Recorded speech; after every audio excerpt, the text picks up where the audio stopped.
જિલ્લામાં સિંધી સમાજ દ્વારા ઝૂલેલાલ ભગવાનના જન્મોત્સવની 1076મી ઉજવણી ભવ્ય રીતે કરવામાં આવી। ચૈત્ર મહિનાની બીજના દિવસે ઝૂલેલાલ ભગવાનના અવતરણને ચેટીચંદ તરીકે ઉજવવામાં આવે છે। સિંધી ગ્રંથોના ઉલ્લેખ કે સિદ્ધ પ્રાંતમાં દરિયા પાસે આકાશવાણી થઈ હતી અને ઝૂલેલાલ ભગવાન મત્સ્ય અવતારમાં પ્રગટ થઈ હિન્દુ સમાજને આશીર્વાદ આપ્યા હતા। નડિયાદ શહેરમાં સિંધી સમાજની અંદાજે 10,000થી વસતી જવાહરનગરમાં આવેલું 60 વર્ષ જૂનું ઝૂલેલાલ મંદિર આ પર્વનું મુખ્ય કેન્દ્ર છે। મંદિરમાં બે નમૂનાકાર આરસ પાણની મૂર્તિઓ બિરાજમાન છે। આ દિવસે બાફેલા કાબુલી ચણાનો પ્રસાદ ભક્તોને છૂટા હાથે વહેંચવામાં આવે છે।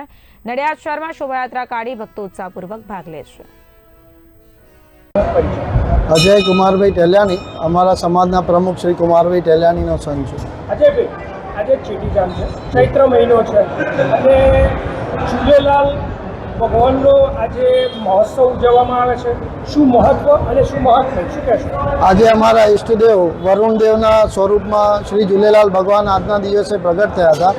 એમનો જન્મદિવસ છે અને આખો સિંધી સમાજ 3 દિવસનો અમે પ્રોગ્રામ ભવ્ય રીતે ઉજવતા હોઈએ છીએ અને આખો સમાજ મળી અને મંદિરમાં આજના દિવસે સેવા પૂજા અર્ચના કરીએ છીએ, બાઇક રેલી કાઢીએ છીએ, વરઘોડો કાઢીએ છીએ, બહેરાણા સાહેબ કરીએ છીએ, નાસ્તા કૂદતા અમે ખૂબ સરસ રીતે તહેવારની ઉજવણી કરીએ છીએ।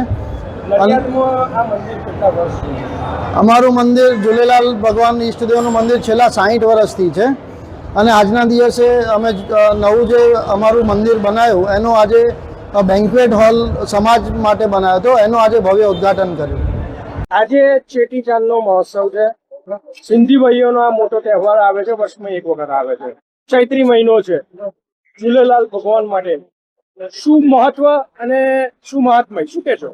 પ્રાચીન સમયમાં એક મિલ્ખા શાહ નામનો રાજા હતો જેણે હિન્દુઓને અને સિંધીઓને પોતાનો ધર્મ અપનાવવા માટેની વાત કરી હતી। ત્યારે બધા સિંધી ભાઈઓએ સિંધુ નદીઓ પર દીવો પ્રગટાવીને 40 દિવસ સુધી ઉપવાસ કર્યો હતો।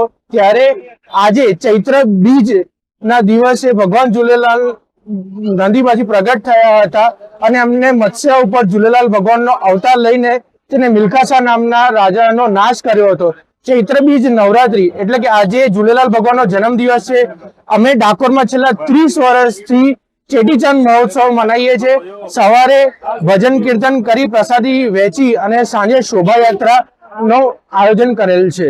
પ્રસાદમાં શું વહેંચો છો? પ્રસાદની અંદર ચણા અને શરબતનું વિતરણ હોય છે અને મીઠી ભાત પણ તેમાં હોય છે।